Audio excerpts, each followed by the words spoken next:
Voilà, aujourd'hui c'est un jour de fête, de louange, d'adoration, de reconnaissance, de victoire, de proclamation de cette victoire.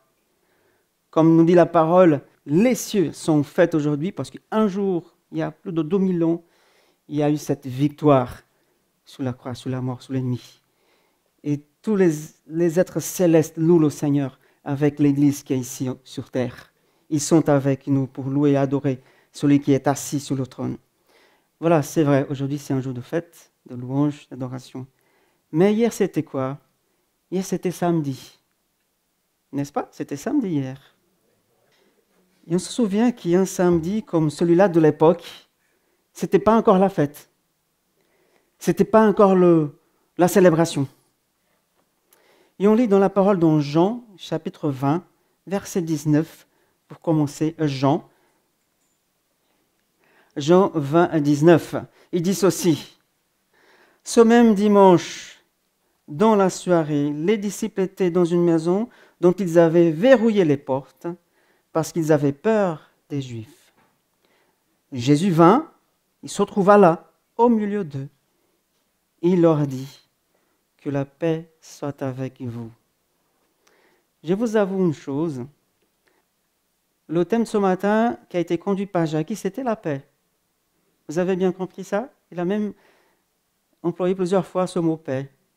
Et du coup, j'avais changé le message hier soir. C'est pas par hasard. L'Esprit Saint conduit toutes choses. Hier soir, j'avais un peu... J'étais pas sûr ce que j'allais vous dire ce matin. Et soudain, tout a été changé.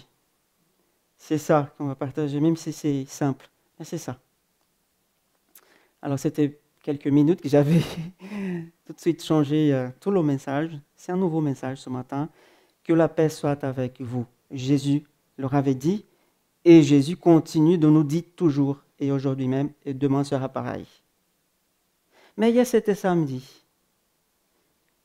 On réfléchit à l'époque des apôtres, des disciples qui étaient là, dans ce samedi, un samedi ordinaire comme tous les autres, on va dire. Les gens qui étaient avec Jésus. Et on sait que le vendredi, avant même samedi, il y a eu cette journée terrible, horrifiante, où ils ont vu leur maître, leur ami, leur Seigneur, cloué sur une croix, abattu, brisé. Ce vendredi terrible. Et qui ont dit vendredi saint. Mais qu'est-ce qu'il y a de saint dans ce vendredi-là? C'est l'horreur. Plutôt l'horreur. Eux, ils avaient été témoins de la mort horrible de son maître, de leur maître. Pour eux, le samedi, après vendredi, n'était pas un samedi comme les autres en fait. On croyait qu'il allait être comme les autres, mais non, ce n'était pas comme les autres. C'était un samedi qu'on appelle le silence, de l'attente. Pour ceux qui vraiment ont cru qu'il allait revenir. Mais si vous connaissez bien les évangiles, ils n'ont pas cru. Ils ont entendu, mais ils n'ont pas cru. C'était un samedi silencieux, un jour gris, sombre, sans réponse. Dieu ne parlait plus ce samedi-là. Parce que la porte de leur cœur était verrouillée, fermée. Leurs oreilles étaient bouchées à cause de leur peur, de leur doute. Un samedi sans réponse, un silence qui tracasse même l'âme de ces personnes-là. Qui a tracassé l'âme, qui a anéanti, qui a écrasé. Mais pour beaucoup d'entre nous, je suppose qu'à un moment donné, à un moment ou à un autre, de notre vie, de ta vie, de votre vie, vous avez vécu un certain samedi de silence aussi. Comme moi, d'ailleurs. Beaucoup même de samedis silencieux. Où rien ne se passait. Tout était tranquille et calme, entre guillemets. Peut-être que tu as traversé un moment délicat, tu as entendu une réponse, tu as attendu que Dieu agisse, qu'il vienne vraiment en ton aide, en ton secours. Il semble que Dieu ne nous écoute pas ce samedi-là. le silence. Comment faisons-nous alors l'expérience d'un tel samedi? Comment vivons-nous un tel samedi silencieux, où nos cœurs est fermés, verrouillés, nos oreilles aussi? Lorsque Jésus est mort le vendredi, plusieurs personnes étaient là, présentes. Vous savez, il était entouré de gens, une masse de gens, une vague autour de la croix. Même ceux qui ne connaissaient rien étaient là parce que c'était un spectacle quand même. Et nous nous souvenons au moins de 3 personnes qui étaient là. Il y avait Pierre, qui était toujours avec Jésus. Il y avait Marie, sa mère, la mère de Jésus, et Marie de Magdala. Vous vous souvenez de ces 3 personnages?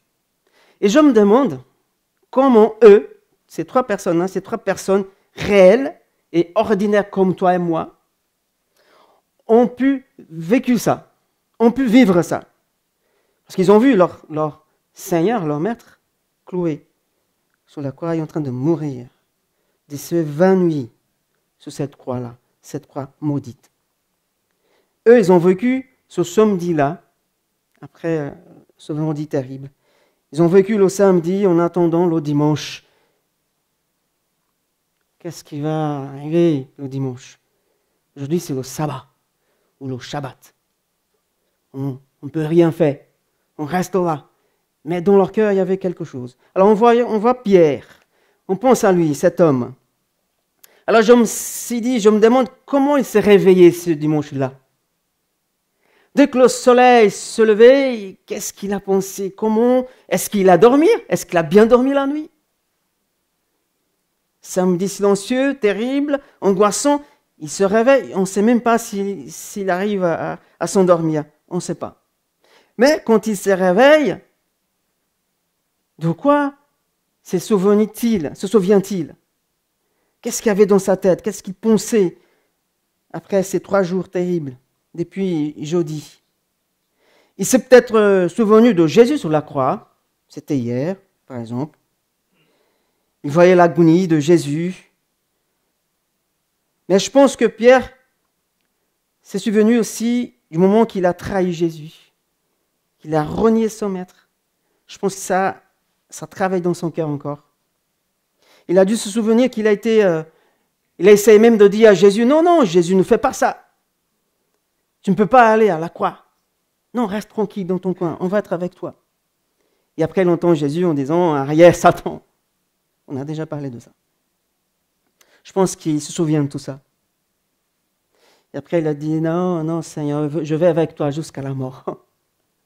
Et c'est là que Jésus lui dit, non, tu ne viens pas avec moi parce que tu vas me renier 3 fois.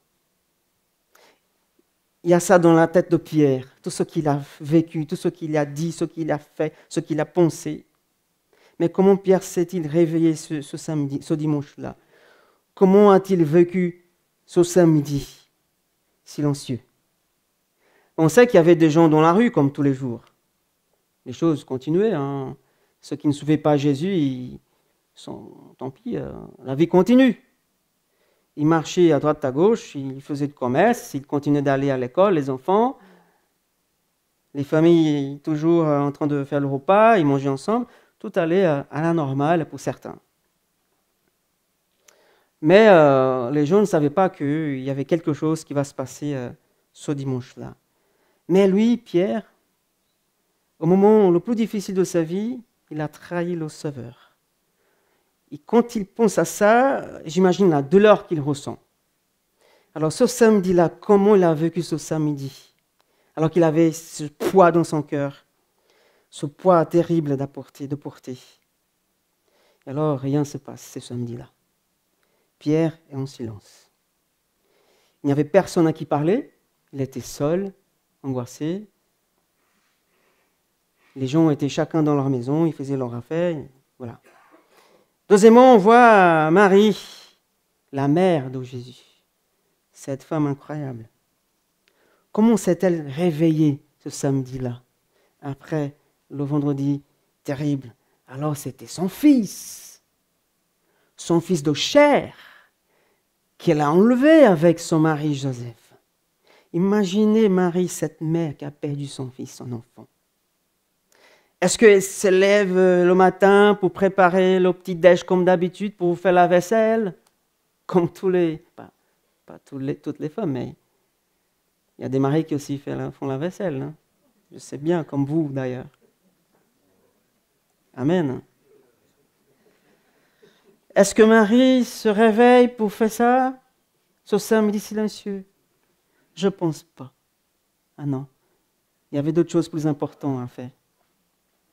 Pendant que Pierre se débattait avec cette culpabilité qui le rongeait à l'intérieur, Marie pensait, mon cher fils, quelle mort horrible il a subie. Mon enfant que j'ai allaité, que j'ai enseigné à marcher même, mon cher fils, quelle mort il a subi. Mais Marie n'a pas réalisé ce que Jésus était en train de faire pour elle-même. Mais c'est une mère, une personne ordinaire, qui pensait à son fils qui a été tué comme ça. Imaginons cette douleur de cette mère, d'une mère qui perd son fils. Son âme a été, comme a été dit par Siméon, le prophète, son âme a été transpercée par une épée. Vraiment. Imaginons ça. Luc 2, 35. Elle ne pouvait rien faire pour son fils. Et il y avait dans cette femme cette douleur, la douleur de la séparation, comme certains d'entre nous ont déjà vécu.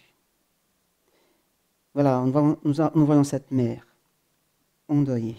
Troisième personnage, on voit Marie de Magdala, la femme dont Jésus avait chassé 7 démons. Imaginons la vie de cette femme comme elle a été. Elle a marché avec Jésus pendant un certain temps, comme les apôtres, les disciples. Elle faisait partie de leur groupe de maison, de leur groupe de prière, de leur groupe d'évangélisation. Elle faisait partie du groupe. Peut-être qu'elle se réveille ce samedi-là en se disant « Et maintenant, que va devenir ma vie? Est-ce que les démons vont revenir me tourmenter? Comment je vais vivre désormais ?» Voilà quel samedi cette femme a pu vivre.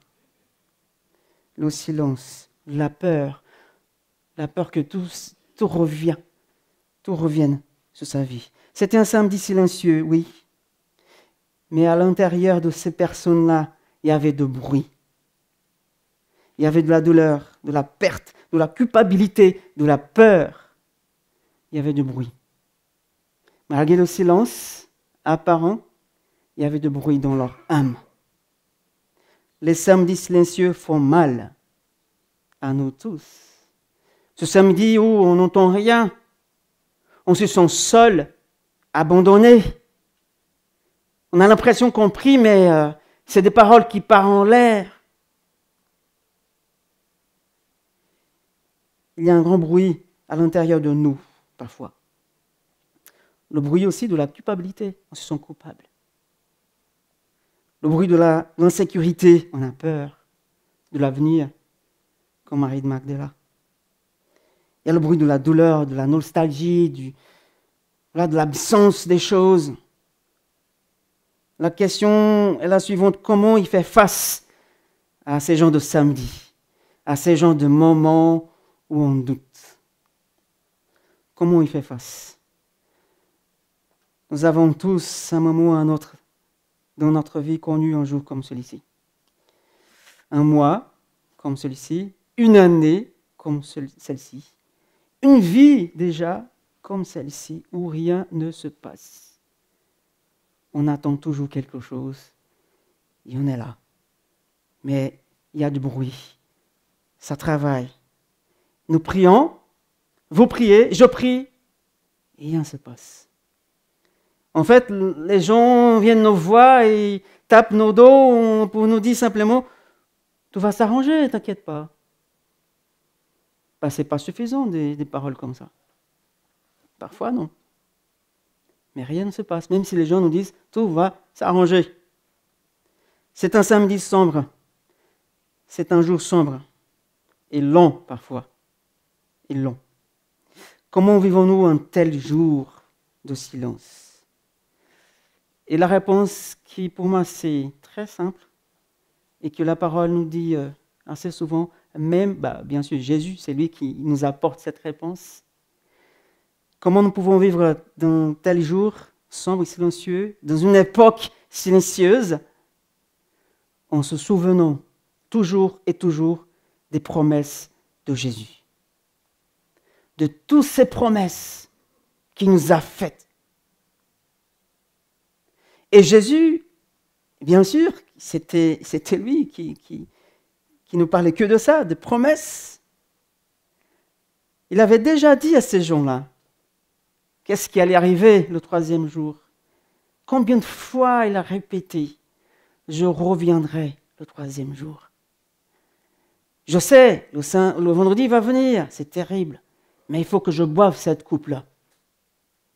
Ce n'est pas à vous de la boire, c'est à moi. Et je vais le faire. Je sais, va venir un samedi. Ça va être compliqué, silencieux, sombre, gris, froid. Mais le troisième jour, je serai là, à nouveau avec vous. Jésus ne parlait que de ça. Mais eux, ils entendaient comme si, ok, on va voir qu'est-ce que ça veut dire ça. C'est vrai, hein, ils ne croyaient pas assez. Mais Jésus avait dit plusieurs fois, je ressusciterai le troisième jour. Mais il nous semble qu'ils l'ont peut-être oublié de ces paroles, ou simplement ils ne croyaient pas. Ça n'avait pas entré dans leurs esprits, leur tête, leur intelligence. Quelque chose bloquait l'intelligence de ces hommes-là pour vraiment croire qu'il allait revenir le troisième jour.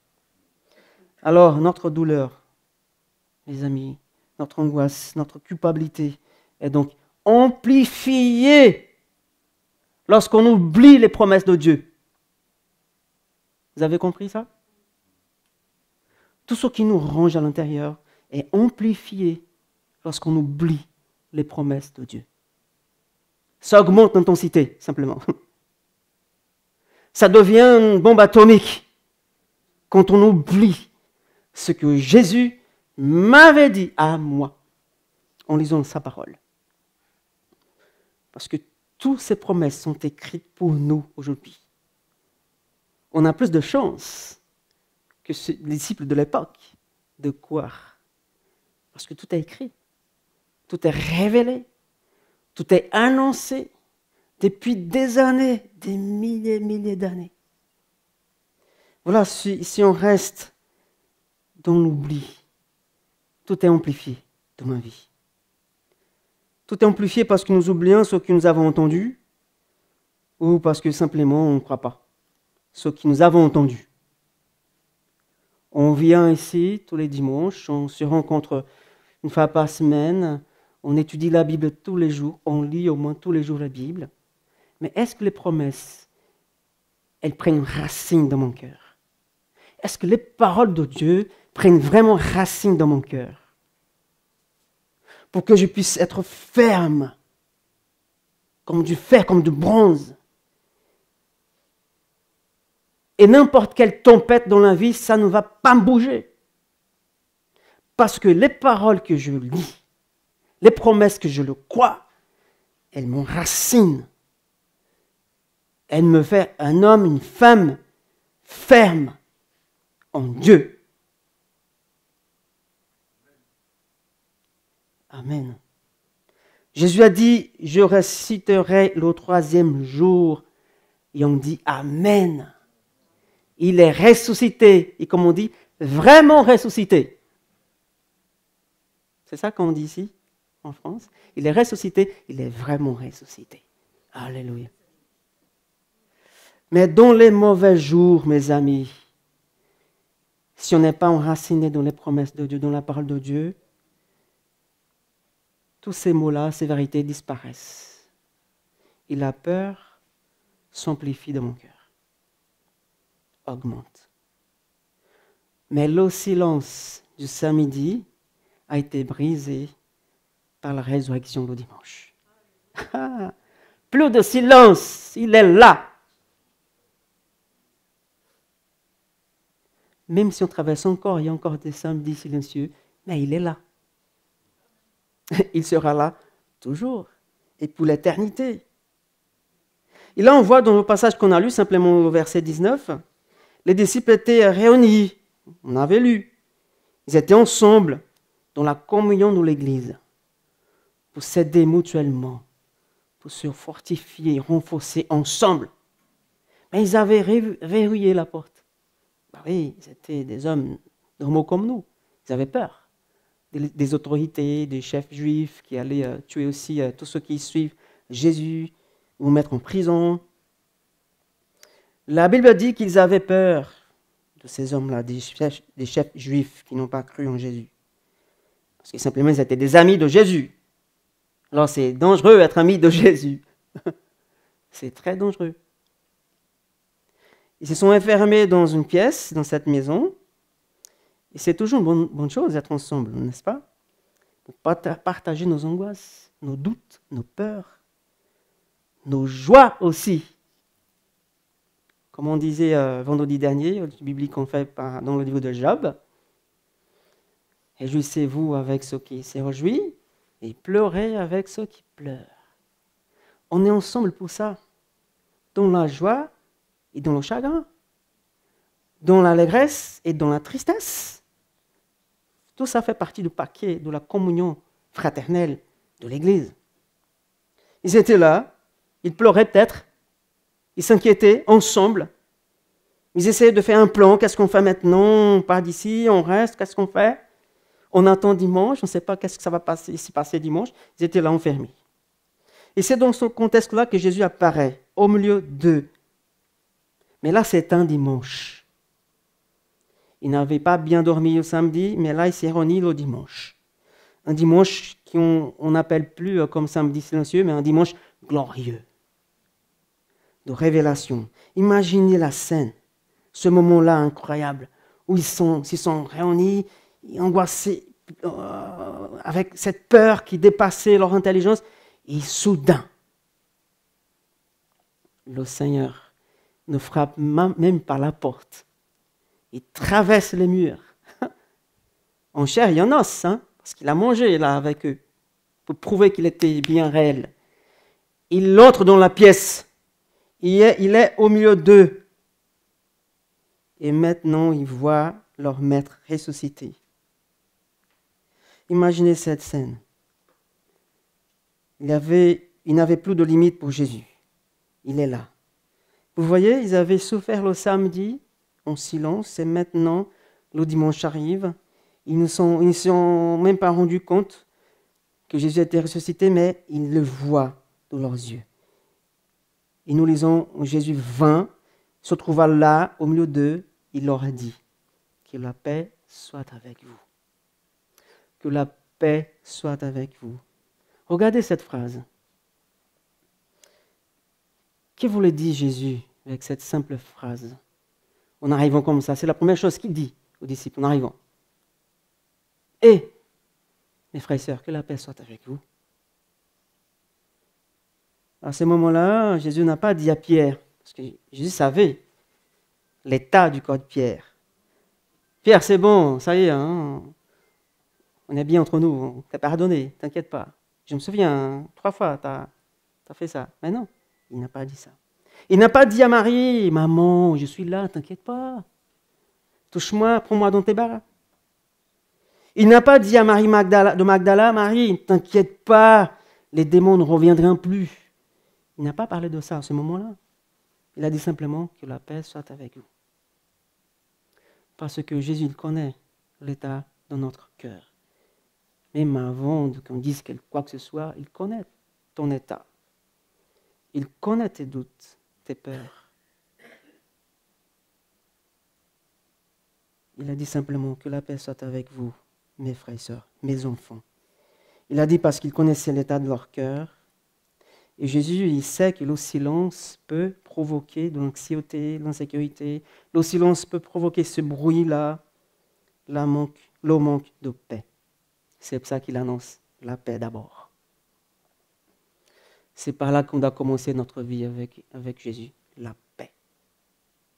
C'est comme si Jésus disait, Pierre, tout va bien entre toi et moi, dans cette phrase, que la paix soit avec toi, Pierre.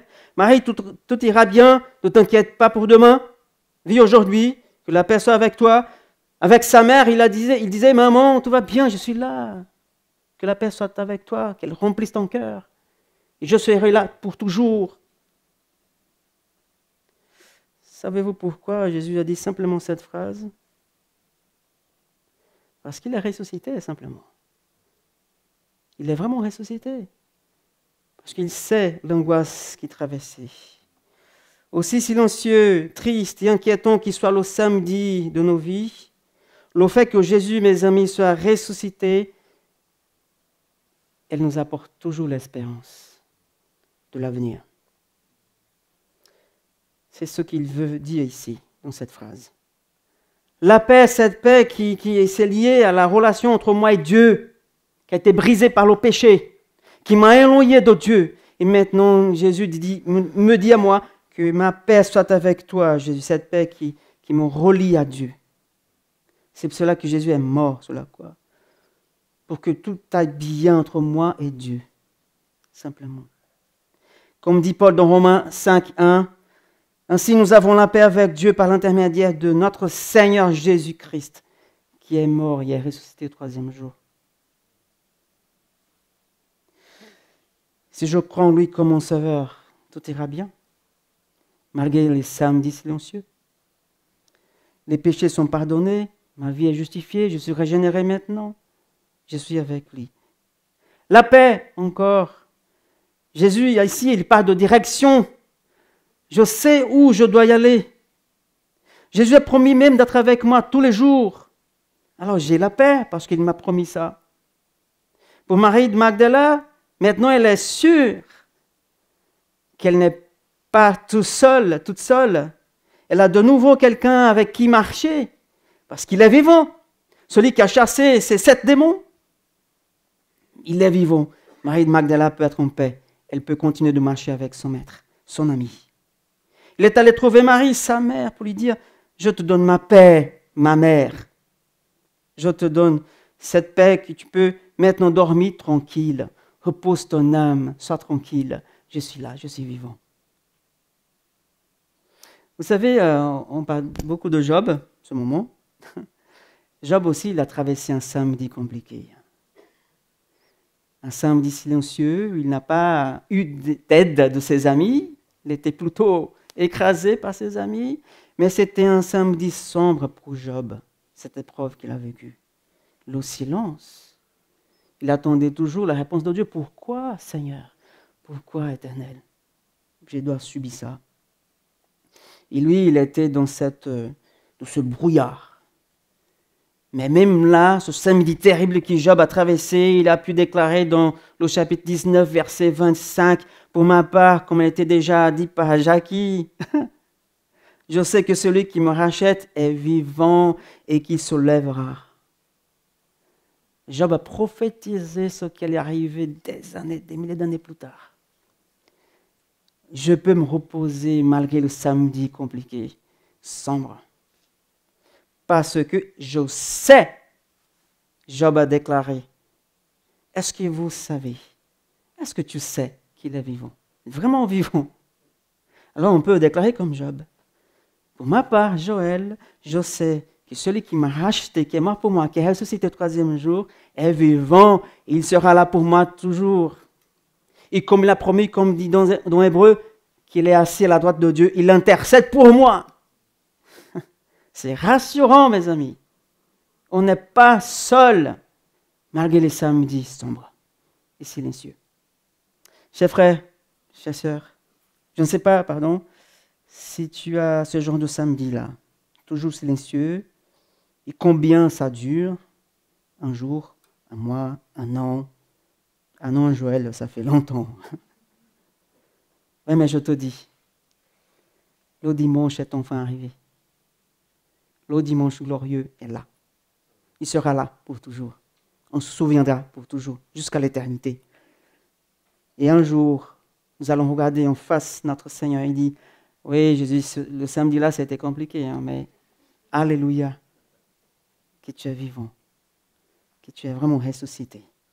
Et aujourd'hui, mes amis, nous célébrons ce glorieux dimanche où le silence a été rompu, a été brisé.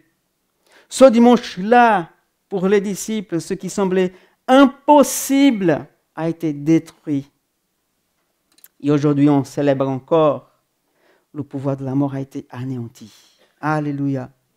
Comme quelqu'un a dit un jour, même si les nuages du péché et de l'échec peuvent brouiller notre manière de ressentir l'amour et la faveur de Dieu, ils ne peuvent pas l'assombrir. Pas plus qu'ils ne peuvent menacer l'existence du soleil. Le soleil brille, pas aujourd'hui, mais il brille. Rien ne peut l'éteindre. C'est notre soleil levant, Jésus. Rien ne peut l'arrêter. Soyons en paix. Traversons des samedis qui vont venir, mais soyons en paix. Parce que celui qui a été mort est ressuscité, il est vivant. Mais il est avec nous là. Il y a certains qui, quand ils vont prier chez eux, dans leur intimité, ils prennent 2 chaises. Une chaise pour lui et l'autre pour Jésus. Et même à la table, ils mettent toujours une place vide pour Jésus. Ben, c'est une bonne image. Il y a des gens qui ont besoin de ça, de choses visibles. Moi, je suis comme ça. J'aime bien le visuel. J'apprends mieux en voyant des choses. Mais soyons en paix. Faisons donc confiance à cette vérité, mes amis, à toutes ces promesses qu'il nous a données déjà, qu'il nous a dit. On a déjà lu des promesses. Ne laissons pas les samedis sombres amplifier notre angoisse, notre peur. Souvenons toujours de ce dimanche glorieux où la victoire a été manifestée et déclarée parce que ton Sauveur, mon Sauveur est vivant. Il nous dit ce matin que la paix soit avec vous. La résurrection a brisé le silence. La résurrection peut calmer toutes ces tempêtes-là. Et à la fin, verset 20, Jésus nous dit, après avoir dit tout cela, il leur montra ses mains, son côté. Les disciples furent remplis de joie en voyant le Seigneur. Alors samedi, triste, dimanche glorieux. Maintenant on voit Jésus, on sait qu'il est vivant. Alors soyons dans la joie, comme les disciples à cette époque-là. Que Dieu vous bénisse abondamment et richement. Amen. Alléluia, il est vivant.